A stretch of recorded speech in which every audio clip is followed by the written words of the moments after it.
When the 911 dispatcher received the call, the situation seemed clear. A home invasion in progress, 8 armed men against a single elderly resident in Arizona. Police raced to the scene expecting to find a tragedy, preparing to negotiate for hostages, or worse. But when the first tactical team kicked down the door and entered the workshop, they found only silence. No cries for help, no voices, no signs of resistance. What those officers found inside didn't make sense to anyone.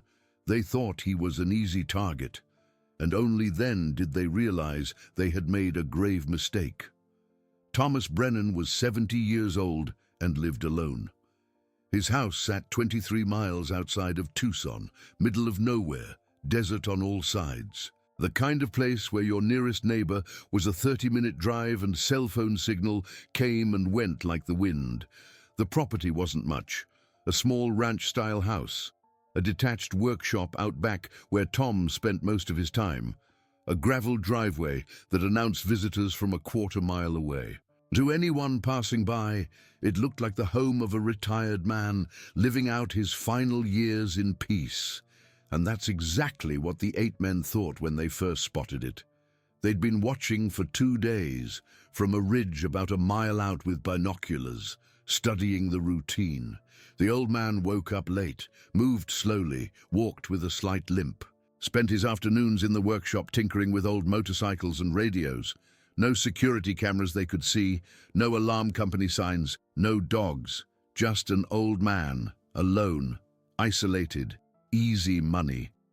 The leader of the group was a man named Vickers, 38 years old, 6 prior burglaries, never caught at a scene. He specialized in rural homes, places where police response time was measured in half hours, not minutes. "This one's perfect," he told his crew on the second night of surveillance. "Old veteran living on his pension, probably keeps cash in the house, maybe some guns we can flip, in and out in 10 minutes. His crew agreed, 8 men total, all with criminal records, all desperate enough to break into an old man's home.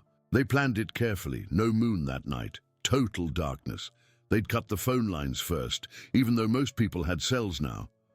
Old habit. Then approach from the back, through the workshop, avoid the main house entirely until they had control of the property. The workshop had a weak door, single deadbolt. Vickers could pop it in 30 seconds. 8 against 1, said Marcus, the youngest of the group. "We'll have him on the ground before he knows what's happening." "Don't hurt him unless you have to," Vickers said. "Just scare him. Get what we came for. Ghost out."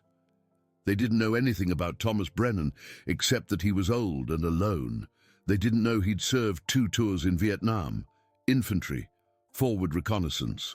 The kind of soldier who learned to sleep light and wake ready. They didn't know he'd spent 30 years after that as a corrections officer in a maximum security prison, handling violent men every single day. They didn't know that his limp came from shrapnel in his left knee, not old age. And they definitely didn't know that Thomas Brennan hadn't had a full night's sleep in 45 years. The night of the invasion was October 12th. Cool desert air, temperature dropping into the 50s. At 11 p.m., the 8 men gathered at the edge of Tom's property. They parked their vehicles a mile down the road and walked in. Quiet, professional. Vickers cut the phone line with wire cutters.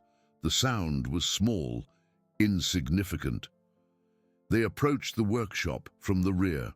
Marcus and 2 others circled around to watch the main house. Make sure the old man didn't run. Vickers examined the workshop door. Simple lock, just like he thought. He inserted his pick tool, worked it slowly. The lock clicked. He turned the handle. The door opened. Inside, the workshop was dark. He could make out shapes, workbenches, tools hanging on walls. The silhouette of a motorcycle frame. "Clear," he whispered.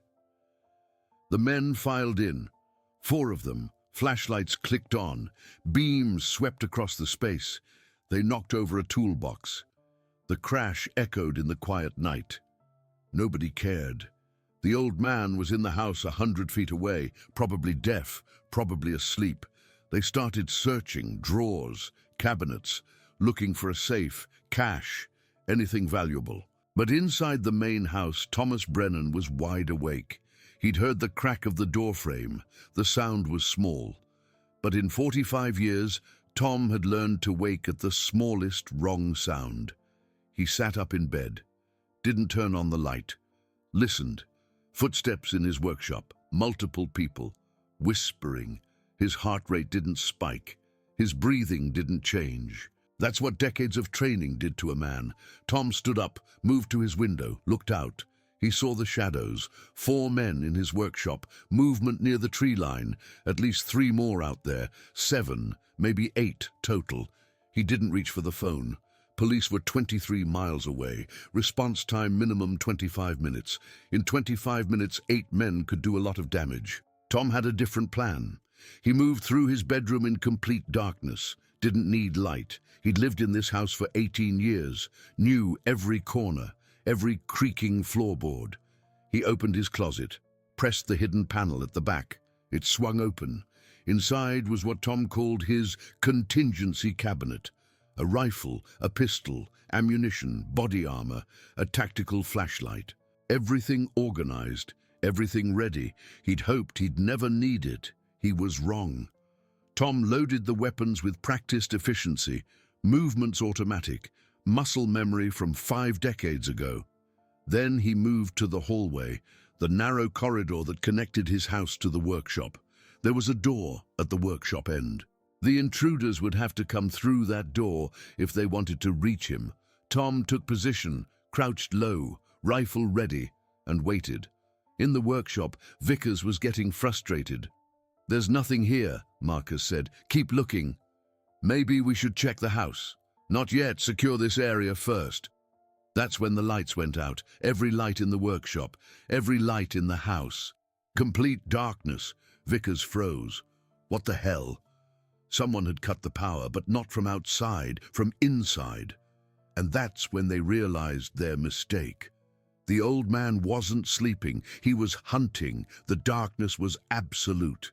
Vickers spun around, his flashlight beam cutting through the black like a knife. The other 3 men in the workshop did the same, creating wild streaks of light that accomplished nothing except ruining their night vision. "Who cut the power?" Marcus hissed. "Shut up!" Vickers snapped. "Everyone shut up!" But it was too late. They'd already made noise, already revealed their positions. In the hallway, Thomas Brennan stood perfectly still. He'd killed the breaker 30 seconds ago. Now he waited for his eyes to adjust, waited for them to panic. He didn't have to wait long.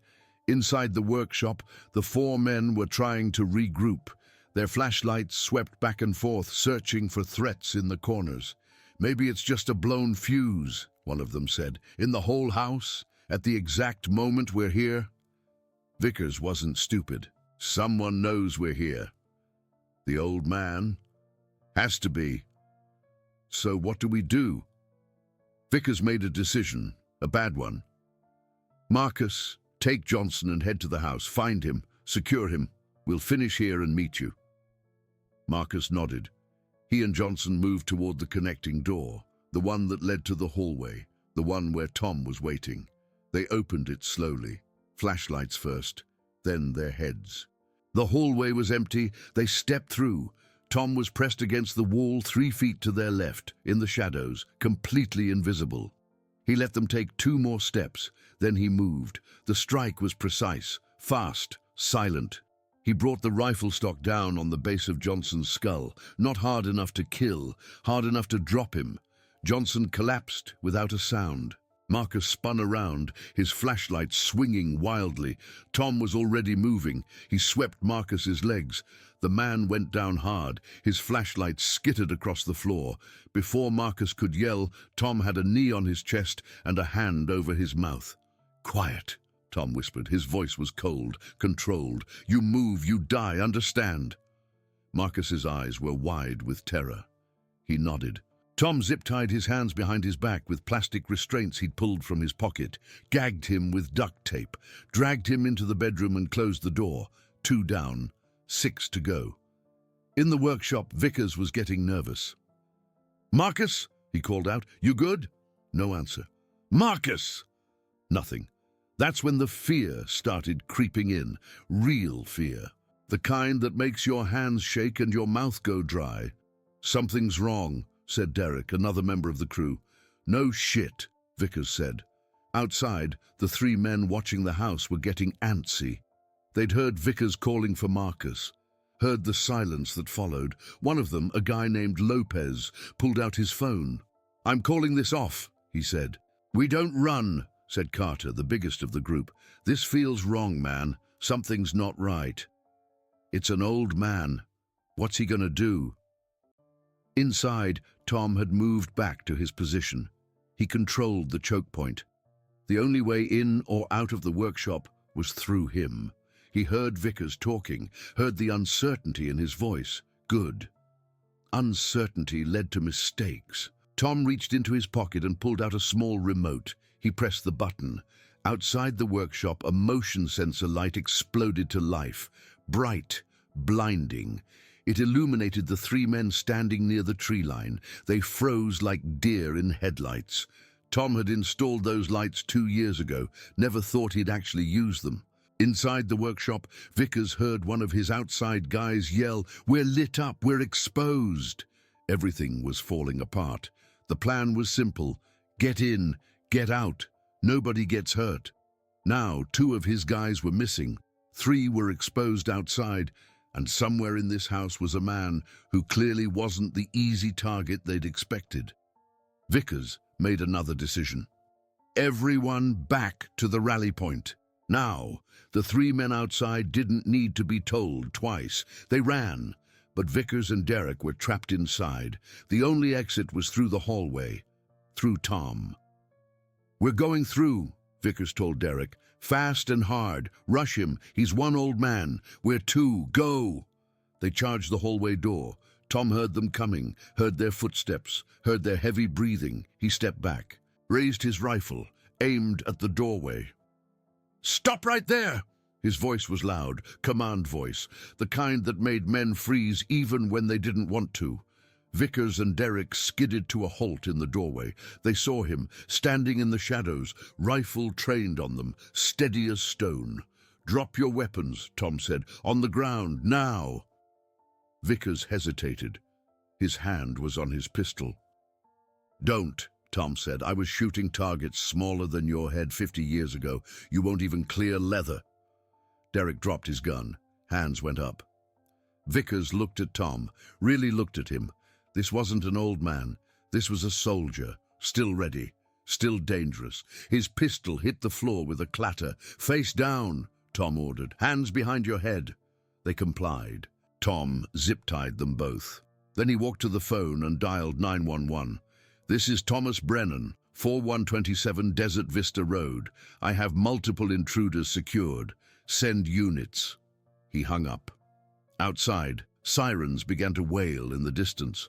The 3 men who'd run were already a mile away, but 5 men weren't going anywhere, and Tom just sat down in his chair and waited for the police. His hands weren't shaking, his heart rate was normal, just another night in Arizona. Tom moved through the darkness like a ghost. He'd cut the main power. The workshop was pitch black, the house was pitch black. Only the intruders' flashlights gave away their positions. Vickers and his men were stumbling around, bumping into workbenches, cursing under their breath. "Where's the breaker?" someone whispered. "How should I know?" "Find it!" Tom smiled in the dark. The breaker box was in the house, behind a locked door. They'd never reach it. He positioned himself at the hallway entrance, the choke point, the only path between the workshop and the main house. 2 men approached the door, Marcus and Johnson. Their flashlights swept the corridor. Tom pressed himself against the wall, invisible in the shadows. They stepped through. He struck fast. The rifle stock caught Johnson at the base of the skull. The man dropped without a sound. Marcus turned. Tom swept his legs. He went down hard. Before Marcus could scream, Tom had him gagged and zip-tied. 2 down. In the workshop, Vickers was panicking. "Marcus! Johnson! Report!" Silence. "Something's wrong," Derek said. "No shit." Vickers's hands were shaking now. "He's in here. The old man's in here with us." That's impossible. We're 8 guys. Then where the hell is Marcus?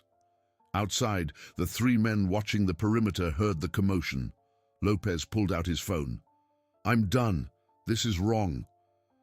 We don't abandon the crew, Carter said. Screw the crew. I'm not dying for this. Suddenly, motion lights exploded around the property. Bright white light flooded the yard. The 3 outside men were completely exposed. Run! Lopez bolted for the tree line. Carter and the 3rd man followed. Inside, Vickers heard his outside team bail. They're running! Those cowards are running! Now it was just him and Derek in the workshop. And somewhere in the darkness was a man who'd already taken down 2 of them. We go through the house, Vickers said. Fast! Rush him! They charged the hallway door. Stop! Tom's voice cut through the darkness. Command voice, military voice. They froze. There he stood, rifle raised, steady, calm. Drop your weapons now. Derek's gun hit the floor immediately. Vickers hesitated. His hand hovered over his pistol. Don't, Tom said quietly. I've been shooting since before you were born. You won't make it. Vickers looked into Tom's eyes, saw something that terrified him. Not anger, not fear, certainty. His gun clattered to the floor. Face down, hands behind your head. They obeyed. Tom zip-tied them both, quick, efficient, then walked to the phone. This is Thomas Brennan. Multiple intruders secured at my location. Send units. He hung up and sat down. 15 minutes later, red and blue lights filled his driveway. Sheriff's deputies surrounded the property with guns drawn. This is the police. Come out with your hands up. Tom walked out the front door. Slowly, hands raised, completely calm. Thomas Brennan, homeowner. The intruders are inside. 5 of them, all restrained. The deputies stared at him. 5? How many were there total? 8. 3 ran. And you handled 5 of them? Alone? Yes, sir. The tactical team entered cautiously, cleared the house, found Marcus and Johnson in the bedroom, found Vickers and Derek in the hallway, all zip-tied, all terrified. One of the younger deputies came back out looking stunned. Sarge, you gotta see this. They're crying. Grown men crying. The sergeant walked through the house, looked at the scene, looked at Tom. Mr. Brennan, what exactly did you do to them? Nothing. Just defended my home. They looked traumatized. They broke into the wrong house. The paramedics checked the intruders. Minor injuries, mostly psychological damage. Vickers wouldn't stop shaking. When they tried to interview him, he just kept repeating, he was everywhere, in the dark, everywhere. The story hit local news by morning. Elderly veteran defends home against 8 intruders. By afternoon, it was national. By evening, Tom's phone wouldn't stop ringing. News stations, podcasts, people wanting interviews. He unplugged it. 2 weeks later, a reporter found him in his workshop. Mr. Brennan, people are calling you a hero. I'm not a hero. I'm just a man who didn't want to be a victim. What would you say to people facing similar situations? Tom thought for a moment. Don't underestimate experience, don't underestimate preparation, and never ever assume someone's weak just because they're old. The reporter left. Tom went back to work on his motorcycle. The 8 men, 5 got prison time, 3 were never caught, but word spread fast in criminal circles. That house in the Arizona desert, the one 23 miles outside Tucson, nobody ever tried to rob it again. The tactical team approached the workshop with weapons drawn. Inside, they expected chaos, gunfire, bodies, blood. What they found was silence. 5 men on the ground, hands zip-tied behind their backs, none of them moving except to breathe. Clear, one officer shouted. The sergeant stepped inside. His flashlight swept across the scene. Vickers was lying face down near the hallway door, trembling. Derek beside him, eyes wide and vacant. In the bedroom, Marcus and Johnson, still gagged, still restrained, all of them alive, all of them broken. Where's the homeowner? The sergeant asked. Outside, waiting on the porch. The sergeant walked through the house. Every room was dark, undisturbed, like nothing had happened. He found Tom sitting in a rocking chair, rifle leaning against the wall beside him, hands folded in his lap. "Mr. Brennan, that's me. You want to tell me what happened here?" Tom gestured toward the workshop. 8 men broke into my property. I defended it. 5 are in there. 3 ran off into the desert. You took down 5 armed intruders by yourself. They weren't armed when I was done with them. The sergeant studied him. This wasn't some shaking homeowner high on adrenaline. This was a man who looked like he'd just finished reading the newspaper. "How old are you, sir?" 70. "Military? Vietnam? 2 tours. Infantry?" The sergeant nodded slowly. That explained everything. "Anyone hurt?" "Couple bumps and bruises. Nothing serious." "You?" "I'm fine." Inside, the paramedics were trying to treat the intruders, but they weren't cooperating. They were still in shock. Derek kept mumbling, "He was in the walls. I swear he was in the walls." Marcus wouldn't speak at all, just stared at nothing. One paramedic pulled the sergeant aside. "These guys are terrified. I've seen combat vets with less PTSD. What did he do to them?" "I don't think he did anything. I think he just hunted them. And they realized they were prey." The sergeant returned to Tom. "They're saying you traumatized them." "They traumatized themselves. I just controlled my property." "Fair enough." The sergeant pulled out a notepad. "Walk me through it, start to finish." Tom explained everything, calmly, methodically. How he heard the break-in, cut the power, isolated them, took them down one by one. No emotion, just facts. When he finished, the sergeant closed his notepad. "You did everything by the book. Self-defense, castle doctrine. You're clear." "I know." "You know?" "I read the laws before I moved here, wanted to know my rights." The sergeant almost smiled. "Mr. Brennan, off the record, I'm glad you were the one home tonight and not some kid or elderly couple. This could have ended very differently. It ended exactly how it should have. By morning, crime scene techs had processed everything, collected evidence, photographed the scene. The 5 intruders were booked on multiple felonies, breaking and entering, armed burglary, conspiracy.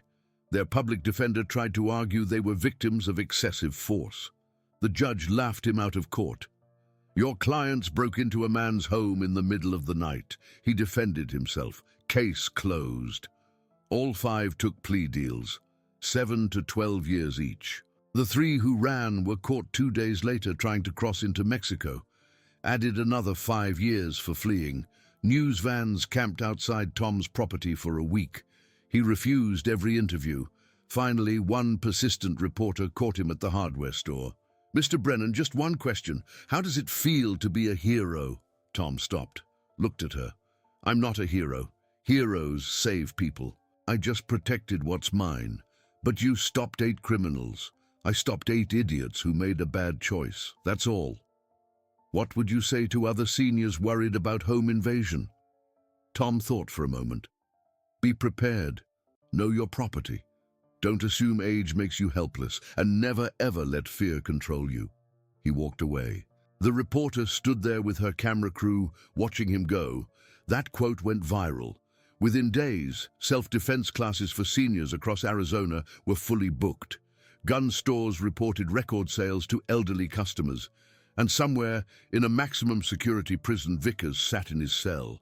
Every night he had the same nightmare: darkness, silence, and an old man who moved like death itself. He'd never sleep well again. None of them would. 3 months after the incident, life returned to normal for Thomas Brennan. Almost. The news vans were gone. The reporters stopped calling. The curious neighbors stopped driving by to take pictures. But something had changed. Tom noticed it at the hardware store. People recognized him now, nodded with respect. Some even thanked him. "You showed those punks," an old rancher told him. "'Bout time someone did." Tom just nodded and bought his supplies. At the VA hospital for his regular checkup, the doctor asked about the incident. "Any nightmares? Anxiety? PTSD symptoms? No. Really, you're not having any emotional reaction to almost being killed. Tom thought about it honestly. Doc, I faced worse things 50 years ago. This was just Tuesday. The doctor shook his head in amazement, but the biggest change was the letters, hundreds of them, from all over the country, elderly people thanking him for showing them they weren't helpless, veterans praising his response, parents saying he inspired their kids. Tom read every single one. One letter stuck with him, from a widow in Florida. Dear Mr. Brennan, after my husband died, I was terrified living alone. Your story gave me courage. I took a self-defense class, installed better locks. I'm not scared anymore. Thank you. That one made him stop and think. Maybe what happened that night mattered more than he realized.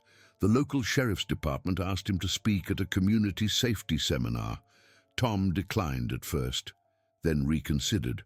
50 people showed up, mostly seniors, some families, all wanting to know how to protect themselves. Tom stood at the front of the room, uncomfortable with the attention. I'm not a teacher, he started. I'm just a man who prepared for the worst and hoped it never came. Someone raised their hand.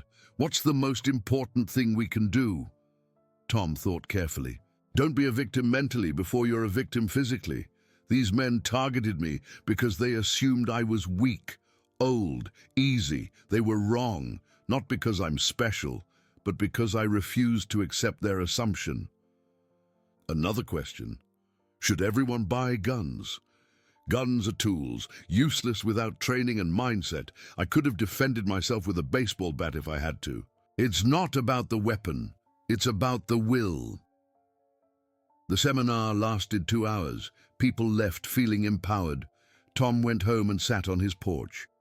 He thought about that night, about the 8 men who chose his house. They'd served their purpose unintentionally. They'd reminded people that strength isn't about age or size. It's about preparation, about refusing to quit, about protecting what matters. A month later, Tom was working in his shop when a car pulled up. A young man got out, mid-20s, nervous. Mr. Brennan? Yeah. I'm Marcus's nephew, one of the guys who broke in. Tom set down his wrench, said nothing. I just wanted to say, what my uncle did was wrong, completely wrong. But what you did, you could have killed him. You didn't. You showed restraint even when you had every right not to. Tom studied the young man. Your uncle made a choice. He's paying for it. That's justice. I know. I just wanted you to know some of us aren't like him. Some of us are trying to be better. Tom nodded slowly. Then be better. Don't end up like him. The young man left. Tom went back to work. That evening, sitting on his porch watching the sunset, Tom reflected on everything. He didn't feel like a hero, didn't feel like a legend. He felt like a 70-year-old man who'd done what needed doing. The desert was quiet, peaceful, the same as it had always been. Somewhere out there, criminals still looked for easy targets, but not at 4127 Desert Vista Road. Never again. Tom finished his coffee, went inside, locked his doors, and slept peacefully for the first time in 45 years. Because he'd proven something to himself that night. He wasn't just a survivor, he was still a soldier. And soldiers don't surrender. Not their homes, not their dignity, not their lives. The 8 men learned that lesson the hard way. And the story, it spread across America like wildfire, reminding everyone that sometimes the most dangerous person in the room is the quiet one in the corner, the one you underestimated, the one who refused to be a victim. Thomas Brennan, the war veteran from Arizona, the man who turned the hunters into the hunted. What would you do if 8 intruders broke into your home? Fight or flee? Drop your answer below. And if this story inspired you, share it, because courage has no age limit.